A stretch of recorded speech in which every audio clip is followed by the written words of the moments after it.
जय बद्री केदारनाथ। दोस्तों बहुत बहुत स्वागत है आप लोगों का मेरे एक और यूट्यूब वीडियो पे। तो दोस्तों आज 31 अक्टूबर हो चुकी है, तो और मेरे 30 अक्टूबर तक के म्यूचुअल फंड पोर्टफोलियोज़ अपडेट हो गए हैं। दोनों ही पोर्टफोलियो और शेयर्स और ETF का पोर्टफोलियो मैं वीडियो में आपको आगे दिखाऊंगा। चलिए सबसे पहले बात करते हैं इंडिसेस की। तो आज बहुत तगड़ी पिटाई हुई है निफ्टी 50 की, और लगभग 0.60% की गिरावट के साथ बंद हुआ है निफ्टी। वहीं अगर हम स्मॉल कैप 50 पे नज़र डालें तो 0.27% की गिरावट है। सॉरी, मिड कैप 50 में, और मिड कैप 100 में 0.45% की गिरावट है। मिड कैप 150 में 0.49% की गिरावट है। स्मॉल कैप 100 में 0.48% की गिरावट है। स्मॉल कैप 50 में 0.45% की गिरावट है। स्मॉल कैप 250 में 0.56% की गिरावट है। यानी कि आधा परसेंट के आसपास आज हमारा पोर्टफोलियो डाउन आने वाला है। और कई लोग ये भी पूछ रहे हैं कि भैया जब पोर्टफोलियो में प्रॉफिट बढ़ ही नहीं रहा तो आप 1-1.5 साल से इन्वेस्ट करके कर क्या रहे हो। तो वो आई थिंक अभी नए नए इन्वेस्टर हैं, उन्हें ये पता नहीं है कि ये this is part and parcel of the market. ऊपर नीचे मार्केट यहाँ पे करता ही रहता है, और ये बिल्कुल भी ज़रूरी नहीं है कि आपके हर साल कंसिस्टेंटली रिटर्न बने। अनफॉर्चुनेटली हमने ये पोर्टफोलियो 2024 में बनाना शुरू किया, उसमें सितंबर के बाद से डाउनफॉल आ गया है। तो इस वजह से पोर्टफोलियो में प्रॉफिट नहीं दिख रहा है, और कई लोगों का धैर्य टूट रहा है जिन्होंने मार्केट को कभी स्टडी नहीं किया। वो कमेंट आके कर रहे हैं कि क्यों इन्वेस्ट कर रहे हो, छोड़ दो, बेच दो, हमारी तरह FD कर लो। तो देखो, आपने बेच दिया है, आपने FD कर ली है, आपको शुभकामनाएं। प्लीज़ बार बार इस तरह के कमेंट करके मुझे परेशान ना करें। याद रखिए, मैं मेंटली बहुत स्ट्रॉन्ग हूँ। मैं पिछले 16-17 साल से म्यूचुअल फंड में इन्वेस्ट करता आ रहा हूँ, और मुझे पता है मैं क्या कर रहा हूँ। मेरा पैसा है, मुझे आकर एटलीस्ट बार बार एडवाइस मत दिया कीजिए कि भैया बेच दो और FD में कर लो, बेच दो और FD में कर लो। तो आज भी मुझे एक एडवाइस आई हुई थी, तो अपनी एडवाइस आप अपने पास रखिए, आप अपने पैसे को FD में रखिए। मेरा पैसा, मेरी इच्छा, मेरी मर्ज़ी, मैं कहीं भी रखूँ। मैं नहीं कमा पा रहा हूँ, बहुत अच्छा, मेरी इच्छा मेरी मर्ज़ी, मैं यहीं रखूँगा। आप FD में कमाना चाहते हैं, अब रखिए FD में। लेकिन कुछ लोग बार बार पिन पॉइंट करके मज़े लेने के लिए, इरिटेट करने के लिए आ जाएंगे। देखा, मैंने तो बोला था, देखा। अरे तुमने देखा ही क्या है अभी? अंडे से बाहर निकले हो अभी। कितने साल हुए हैं तुम्हें इन्वेस्ट करते हुए? हमें सिखा रहे हो? 17-18 साल से जो म्यूचुअल फंड में इन्वेस्ट कर रहा है मुझे सिखा रहे हो? अरे ऐसे 3-3 साल निकल जाते हैं जब रिटर्न नहीं बनता। ठीक है, अभी तो 1 साल ही हुआ है। मैंने ऐसे 3-3 साल देखे हैं जब रिटर्न नहीं बनता। तो आपको अपना प्रोसेस पता होना चाहिए और प्रोसेस पे भरोसा होना चाहिए। तो मुझे प्रोसेस पता है, प्रोसेस पे भरोसा है, तो मुझे पता है मैं क्या कर रहा हूँ। तो मैं किसी की डिसरिस्पेक्ट नहीं करना चाहता, लेकिन कुछ कुछ चतुर बंदे बार बार कमेंट सेक्शन में आकर एक तंज कसने वाली भाषा में बार बार ये बोलते हैं, तो फिर मुझे कभी ना कभी उन्हें जवाब देना पड़ता है। जनरली मैं कभी कभार कुछ गलत बोल देने वाले लोगों को गुस्सा करता भी नहीं हूँ, कुछ बोलता भी नहीं हूँ। लेकिन कुछ शातिर लोग ऐसे हैं जो बार बार हर हफ्ते, हर 2 हफ्ते, हर महीने में 6 बार 4 बार इस तरीके के तंज कसते हैं, तो उनके लिए मैं ये बोल रहा हूँ। और बहुत ज़्यादा जब चीज़ें कोई बोलने लगता है तो उसको थोड़ा बहुत सुनाना भी ज़रूरी होता है। आइए चलते हैं अब अपने FIDI के 22 रुपये डेटा के। तो FI जो है हमारे कल 3077 करोड़ की सेलिंग कर गए हैं, जिसके अगेंस्ट में हमारे DI ने 2400 करोड़ की बाइंग करी है।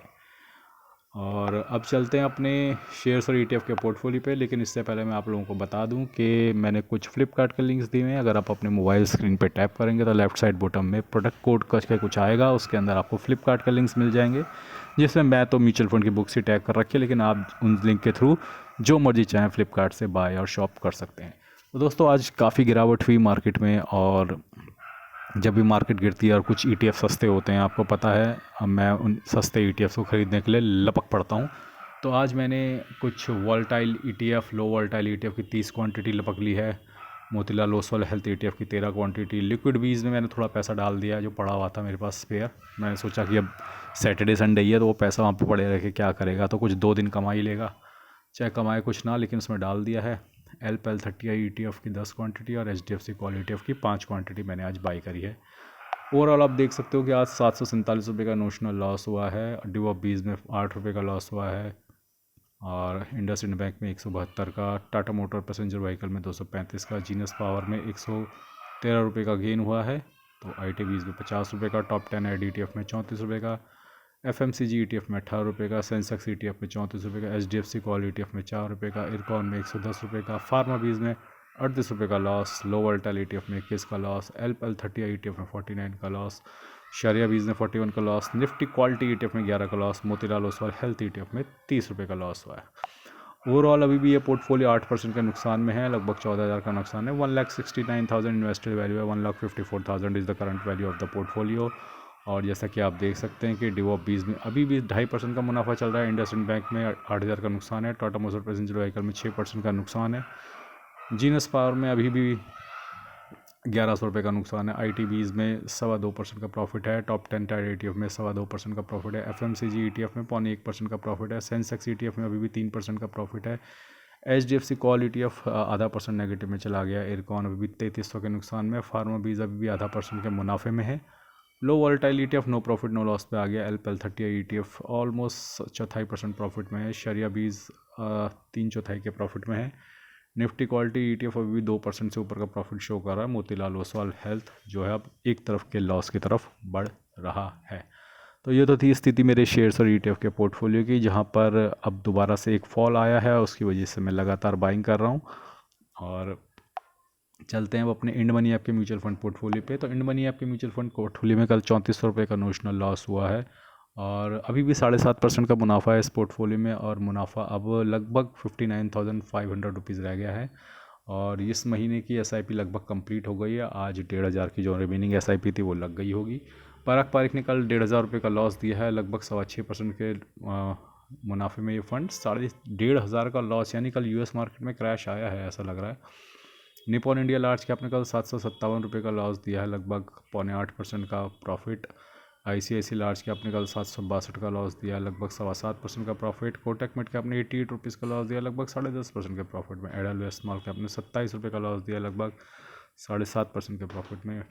HDFC मिड कैप ने 6% का गेन दिया, लगभग 10.25% के प्रॉफिट में। Bank of India small cap ने 74 रुपये का गेन दिया, लगभग 7.25% के प्रॉफिट में।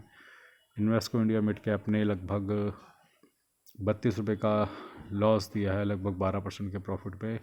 निपॉन मिड कैप ने लगभग 60 रुपये का लॉस दिया, लगभग 9.25% के प्रॉफिट में। HSBC स्मॉल कैप ने 40 रुपये का गेन दिया, लगभग 6% के प्रॉफिट में। Invesco India large and mid ने 72 रुपये का लॉस दिया, लगभग 10.25% के प्रॉफिट में। मोतीलाल मिड कैप ने 42 रुपये का गेन दिया, लगभग 0.8% के प्रॉफिट में। एडलवेज मिड कैप ने 4 रुपये का लॉस, 0.10% का प्रॉफिट।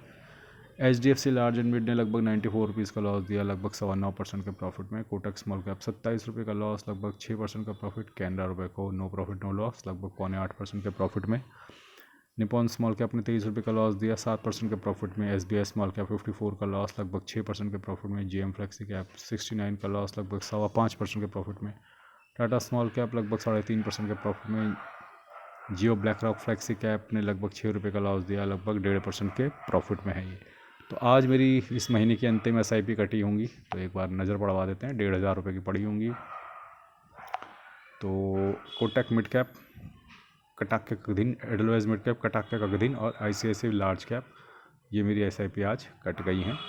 तो ये हुआ है अक्टूबर का महीना ख़त्म, और घुसड़ दिए हमने ठीक ठाक पैसे, लगभग 76,000 रुपये। अगले महीने से, कल से ये डेटा अपडेट हो जाएगा। आई थिंक लेस देन 50,000 में कुछ SIP आ जाएगी, जो कि हमारी नॉर्मल SIP रहेगी। अब चलते हैं अपने वीडियो के अंतिम पड़ाव, जो है हमारा INDmoney app Groww app का म्यूचुअल फंड पोर्टफोलियो। तो ग्रो ऐप के म्यूचुअल फंड पोर्टफोलियो में दोस्तों हमें कल कितना नफ़ा नुकसान हुआ है वो दिखाना भी बहुत ज़रूरी है। तो कल यहाँ पे लगभग 6,400 का नुकसान हुआ है, 1,05,000 का प्रॉफिट अभी भी चल रहा है। 27,47,000 इन्वेस्टेड वैल्यू और 28,53,000 करंट वैल्यू है पोर्टफोलियो की। मैं फटाफट से दिखा देता हूँ किस किस म्यूचुअल फंड ने कल कितना लॉस दिया है, कितना मुनाफा दिया है। तो ग्रीन वाले हमारे बापू जो हैं पॉजिटिव में हैं, बाकी हमारे चाचा जितने भी हैं सब नीचे नेगेटिव में हैं। तो मैं धीरे धीरे स्क्रॉल करता हूँ ताकि आप देख लें और देख सकें कि कैसी स्थिति चल रही है। तो दोस्तों आज निफ्टी जो है लगभग 155 पॉइंट के लॉस के साथ बंद हुई है। देखिए निफ्टी अब सपोर्ट पे आ गया, 25,700 एक बहुत तगड़ा सपोर्ट है, और मुझे ऐसा लगता है कि मंडे को यहाँ से बाउंस बैक आना चाहिए, क्योंकि इस सपोर्ट को अगर तोड़ता है तो फिर सीधा 25,500 का सपोर्ट है। इस सपोर्ट के आसपास बाइंग करनी चाहिए। मैंने भी आज बाइंग करी है 25,700 के आसपास, और अगर मंडे को भी आपको मौका मिलता है तो इस लेवल पे बाइंग कीजिए, क्योंकि यहाँ से रिवर्सल के बहुत ज़्यादा चांसेस हैं। हालांकि ओवरऑल डेटा तो रात तक आएगा, जो मैं आपको कल बताऊंगा कि FIDI का बाय सेल का डेटा कैसा चल रहा है, ज़्यादा शॉर्ट पोजीशन है या लॉन्ग पोजीशन है, वो कल मैं आपको एक हिंट दे दूंगा। लेकिन फ़िलहाल एक सपोर्ट लेवल पे निफ्टी आ गया है और ये तीसरी बार रिजेक्शन हुआ है 26,000 के ऊपर जाके। तो अब एक फ़ाइनल चढ़ाई होगी 26,000 के ऊपर, जब ऑल टाइम हाई की तरफ हम बढ़ेंगे। तो ऐसा मार्केट में होता रहता है, इसमें कोई भी नई बात नहीं है। जो लोग नए हैं, जिनमें पेशेंस की थोड़ा कमी है, वो थोड़ा तिलमिला जाते हैं, परेशान हो जाते हैं। लेकिन over the period of time आप ये चीज़ें सीख जाओगे कि this up and down in the share market is part and parcel of the journey. जितना ज़्यादा आप परेशान होगे उतना ज़्यादा आप मेंटली स्ट्रेस रहोगे। मेंटली स्ट्रेस नहीं रहना है, रिलैक्स रहना है। लंबी जर्नी के लिए, लंबी अवधि के लिए हम निवेश किया है हमने, और हमें फ़र्क नहीं पड़ना चाहिए कि आज मार्केट ऊपर जा रही है, नीचे जा रही है। जब नज़रिया 14-15 साल का है, 20 साल का है, तो तब देखेंगे, आज देखने की कोई ज़रूरत नहीं है। तो दोस्तों, आज के लिए बस इतना ही। धन्यवाद, गुड बाय, जय बद्री केदार।